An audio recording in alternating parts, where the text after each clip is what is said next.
We're joined with Alex Stavropoulos, who was talking about the whole issue of the material constraints on Barbarossa. Alex, take it away. Okay, right. So today we're going to look at some of the major logistical problems for the German Wehrmacht that basically, in my opinion, ensured their defeat by September 1941. So here we start with, again, photograph from 1941, typical scene in Eastern Europe with of German soldiers while looking on a destroyed Soviet tank, but you can see more in the background again, German half-track pulling what looks like to be an 88 gun. Of course, again, the environment we'll see here that is going to affect German success. But first, before we start talking about things like the Russian terrain and the mud and that kind of the distances and that effect, let's start with some of the basics of the German logistical system in 1941 when they invaded the Soviet Union on June 22nd, which again, I'll argue is basically their Achilles heel and why they failed. All right, so one basic thing to remember here is that the Germans really, again, are going to have to, because this is Eastern Europe, it's not Western Europe that has really good roads, they're going to have to rely on rail transport, as we see is happening in the current war in Ukraine, that rail is really the way you move large amounts of supplies in that kind of environment. And one basic problem that the German logistical effort in Barbarossa will have to deal with is that the Soviets had deliberately built their rail lines in the Soviet Union on a completely different rail gauge from that of Western or Central Europe, which meant that as the Germans move east, they're going to have to rebuild everything. Part of the German Barbarossa plan was that they expected to capture intact a lot of railroads and rolling stock and locomotives. But the Soviets proved to be quite successful as part of their scorched earth policy of destroying all of this. So the Germans never got anywhere near the amount of captured rail equipment that they expected to need, which meant that they're basically going to have to rebuild everything. And one difference here between German and Soviet locomotives is that, again, Soviet locomotives were bigger, designed for longer distances. Again, they would typically move twice the distance that the Germans were used to, again, with train lines in Western and Central Europe. So, in fact, again, rebuilding the rail lines as they move east, the Germans are literally going to have to build twice as many service stations. Means twice as much equipment, twice as much logistics behind that. And again, each service station required a number of trained personnel to run things like train sheds, repair facilities, turntable, possibly, and water towers to keep the trains going.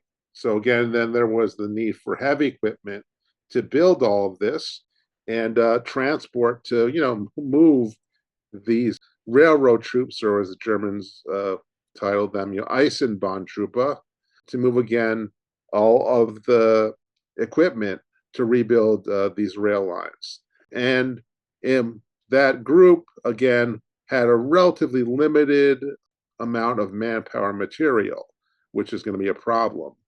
We know, for example, that they only had 1,000 trucks allocated to this group of railroad troops. So that's all they're going to need all they're going to have to move everything around. And is one reason why the rebuilding of the rail lines was relatively slow. And again, for example, why basically it took them really until September, October to rebuild the rail lines all the way to Smolensk. Again, about, I think, 800, 900 kilometers to the west of the Soviet frontier in 1941. Okay. But because with the new emphasis on the panzer troops, the Germans had become obsessed with the idea that, oh, motorized troops was the future. So actually, railroads weren't going to be that important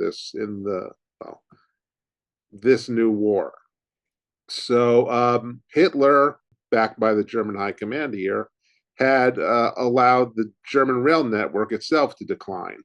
They were building less locomotives, less rolling stock back in Germany, so they obviously had less to put into service in the Soviet Union in 1941. There are also a big issue of conflicting command structures. With the head of the Wehrmacht supply system, Army Quartermaster General Eduard Wagner, he didn't have direct authority over the guy who was the chief of Wehrmacht Transport, Lieutenant General Rudolf Gercke. Again, Gercke is subordinate to the OKW command, which is kind of the overall Wehrmacht command. Wagner is part of the OKH, the De Heeres structure, which had command of the Eastern Front. So when the Quartermaster General Wagner wanted to tell Gercke to send this, number of tanks here, this amount of ammunition there, he could tell him what needed to be moved, but he couldn't order him to do so. So Gercke himself would then have to figure out again how to do it. And so Wagner, again, even though he's basically the supply guy, he couldn't prioritize different parts of the front. We're going to say, send more to Army Group Center over Army Group North. They had kind of OKW and OKH had to work together. And of course, that led to command issues. This really didn't help the campaign. All right. And as I said, really the Germans had crammed more and more of their motorized force into, again, Germany's panzer and motorized divisions, which of course made up the few panzer corps that are going to be at the front of the Barbarossa invasion. In comparison, each German infantry division's TOE at this point has only 942 motorized vehicles. That includes motorcycles, but had 1,200 horse-drawn wagons as the major part of its transport. So as for overall German Wehrmacht, at this point in the war, they only have three transport regiments for the entire Wehrmacht, with a total of 9,000 personnel and 6,600 vehicles total. I mean, I think I don't have the numbers off the top of my head, but I think, for example, if we look at, say, the U.S. Army in, Normandy in 1944, they would have itself would have a considerably larger force just on their truck force. Of course, the famous Red Ball Express, for example. Okay, and again, this limited structure could only deliver, again, motorized means about 19,500 tons of ammunition or whatever over very limited distances. Because also handicapped by the fact that they're relying, from all over Western and Central Europe, literally 2,000 different kinds of vehicles, trucks, cars, motorcycles, as I said. And that meant that they had on stock at this point, according to David Stahill, over 1 million different kinds of spare parts. huge difference of, basically trying to match up again the logistics of for a particular vehicle that they needed to repair, for example. Okay, and here again, we get a good scene again that kind of demonstrates. Well, obviously, I think here the fact that the train here, locomotive, is kind of pushed on the side. That suggests to me again that this is something, a case of the Russians sabotaging their own equipment and leaving it for the Germans not to use it. And again, and of course, again we see the German soldiers marching along the railroad that's left, but that probably will have to be again. I'm guessing that's probably the Soviet gauge. I'm guessing that this whole area is going to have to be replaced after them. Okay, so to continue on with the issue of motorized vehicles, the Germans had their so-called Shell program that was supposed to standardize vehicles. Particularly, of course, the most important thing to standardize is truck, but also we can think of the famous Jeep in the U.S. Army. So the Germans will never have their equivalent of, say, the Studebaker, one truck type that their whole army can use, or even, a small number of different trucks. So again, at this point in the war, in order to gear up for Barbarossa, they're inducting large numbers of civilian trucks and not, civilian vehicles in general. For example, about 13,000 French trucks are used in Barbarossa. And again, interesting, I did not know this, or I read these numbers, that actually they had imported 3,000 to 4,000 trucks from North Africa. I assume the Italians had somehow, for some reason, shipped them, or Rommel had, requisitioned them. Okay, some of these trucks were rather unsuitable for the Eastern European bad roads, being just two-wheel drive, again, not suited to kind of the heavy duty requirements of Eastern Europe. And so very quickly, we'll see German vehicles losses approach 50%. And this is way more than the production of trucks in that year. So if we go back to February 1940, at that point, the German Wehrmacht just had 120,000 trucks. And again, by that 1940, again, we're talking here, of course, the campaign in France, they had a shortfall of 2,668 668 trucks, and we're losing basically 2,400 per month, just from wear and tear. And again, that's of course before the huge distances of the USSR that will, lead to further breakdowns. There's also a major rubber shortage, because Germany and even Germany conquered Europe does not have, they're reliant on imports of rubber, especially from places like Southeast Asia, which we'll talk about in a minute.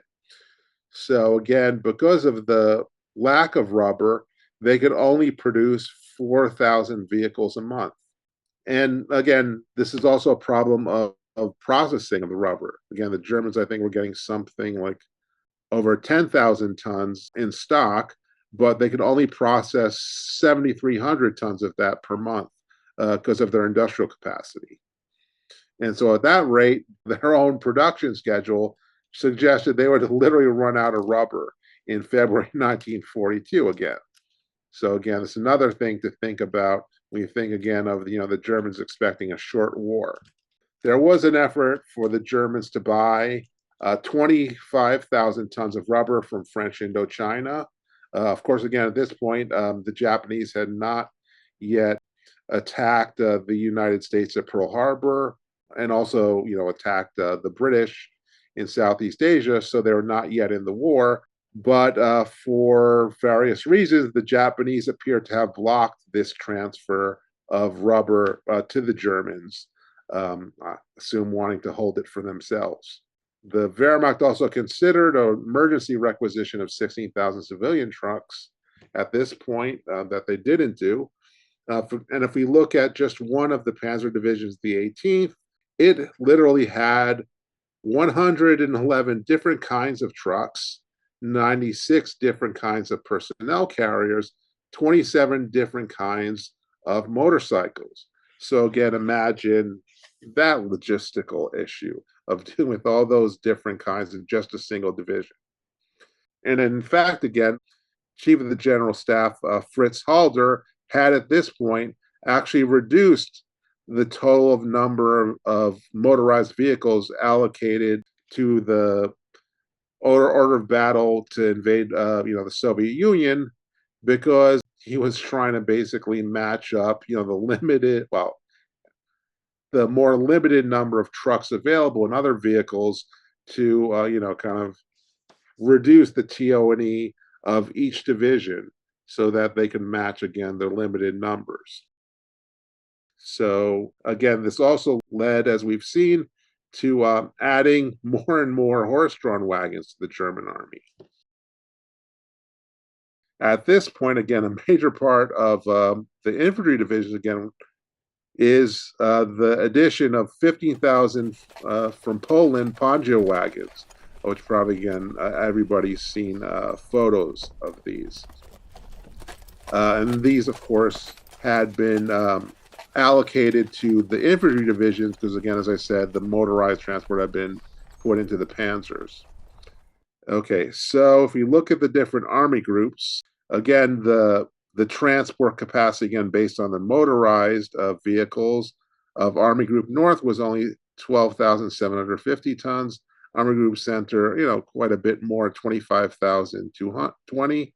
And Army Group South, 15,880 tons. So you can see how it's relatively limited.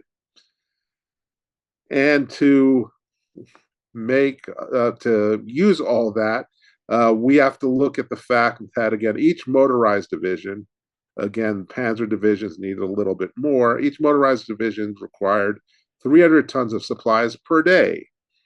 And the existing trucks in a motorized division could only deliver 70 tons a day.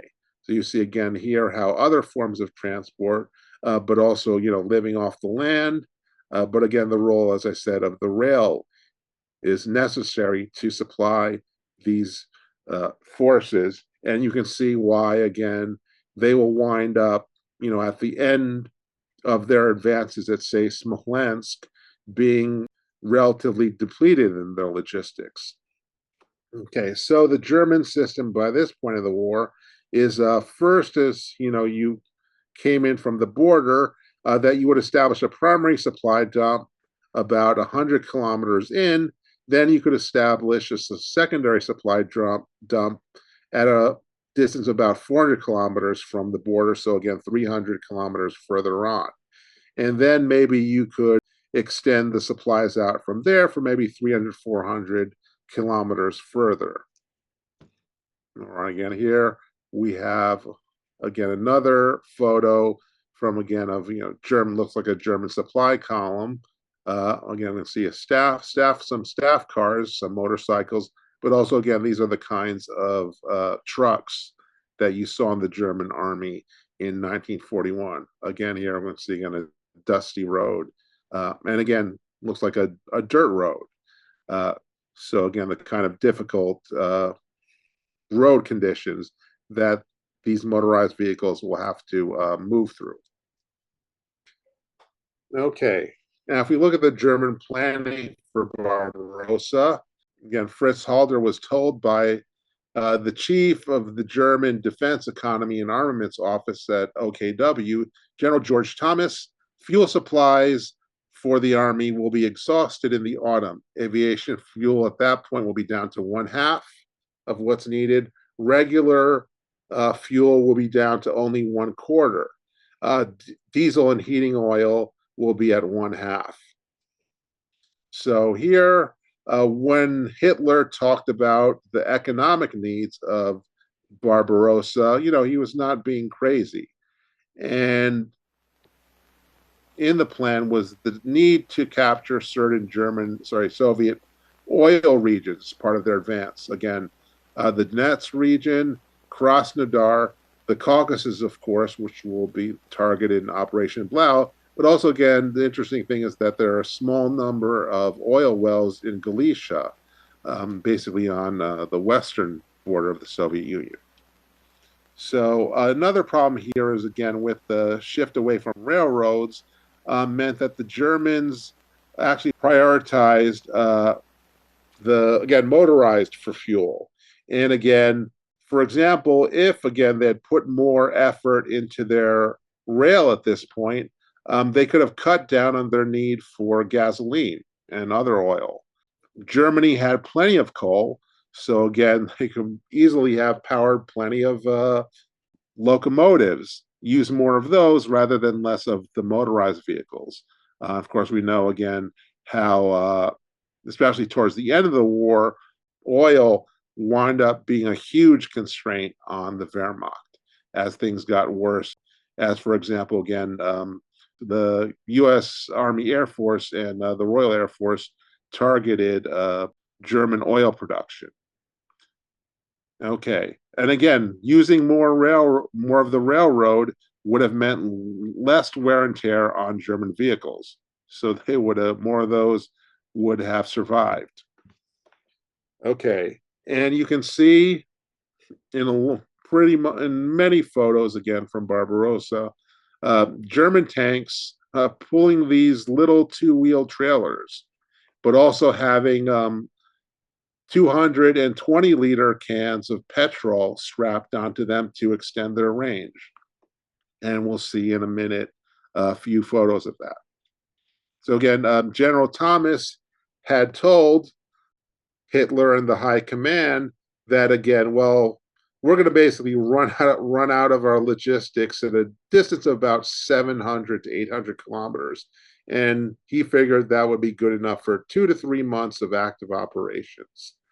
And again, if we do the distances, that is, again, of course, where, again, the initial German advance came to a halt, basically at Smolensk in August. Okay. One other issue in the of fuel here that the Germans didn't think about before the war, or, well, again, I don't know how much they would have known about this, is that they really couldn't use as much captured Soviet fuel stocks because, again, the Soviets uses a much lower octane of oil. So basically, in order to be put that into a German vehicle, you need to basically, refine it and treat it more before you could use it.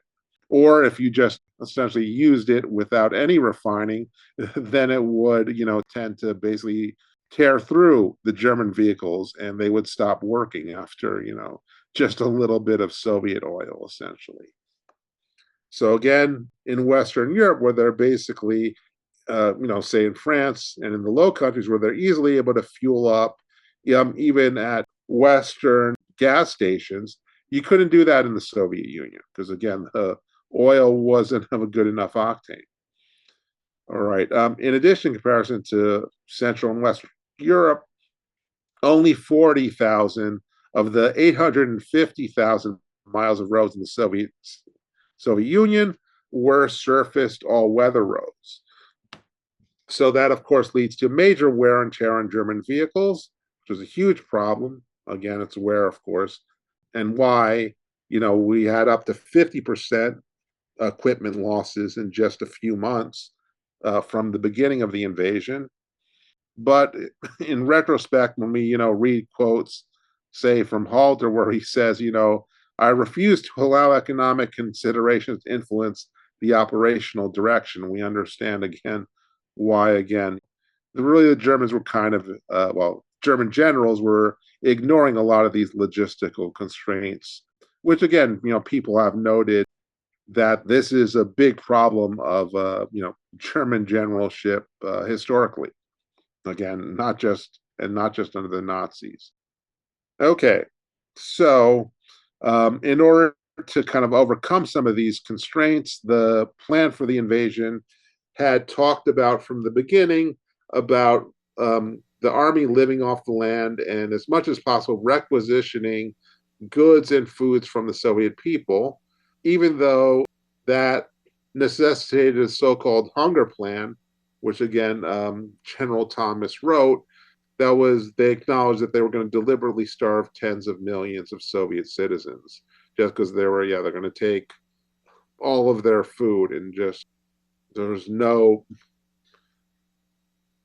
in the plan to say, oh, well, how are we going to feed for civilians?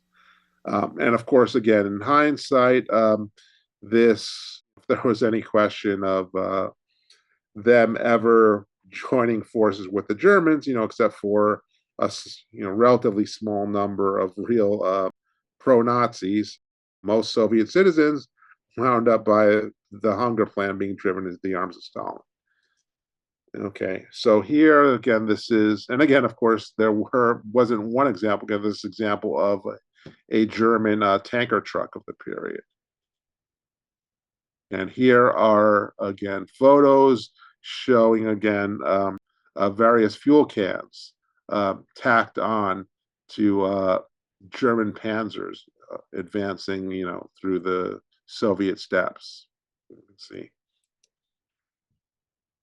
Okay, so little sidestep here. I wanted to talk a little bit about the issue of did the operations in the Balkans and the logistics into that play a major role in the failure of Barbarossa, which is kind of, yes and no.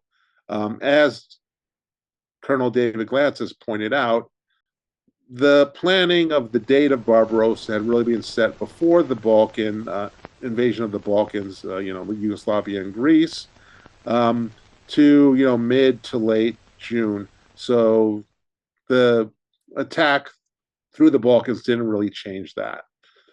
But while the invasion of Yugoslavia did not take anything away from the forces that were going to be sent into the Soviet Union, because basically the troops sent, the divisions sent there were replaced mostly from the reserves of OKH. The invasion of Greece did result in the delay of several divisions. Also, because of kind of, the roads in Greece were similarly bad to that of the Soviet Union, a lot of vehicles were lost through, maintenance losses in Greece. So again, we'll see that entire German Panzer Corps, made up of the 2nd, 5th, and 60th motorized divisions that had to be sent to Greece, was delayed for being sent to the Soviet Union until October 1941. So they wouldn't be available until Operation Typhoon.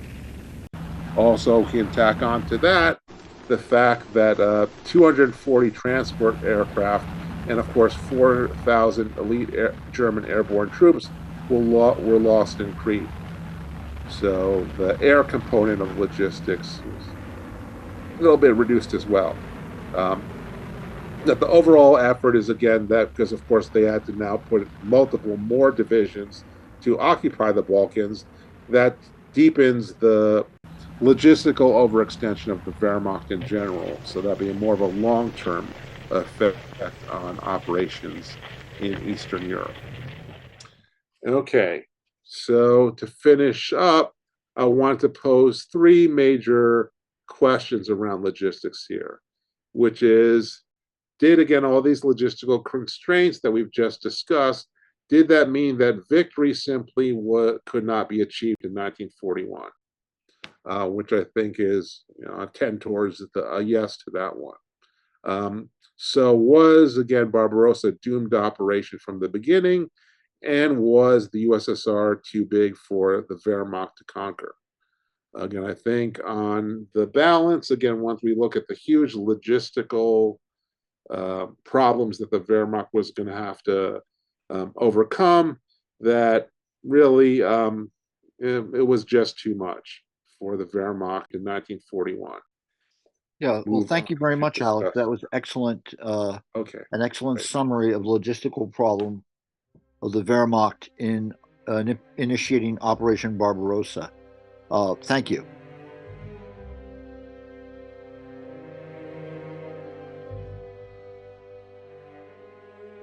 Open a free account on our website, military1945.com. If you like this kind of material, please subscribe to the channel and like the video. Thanks for watching.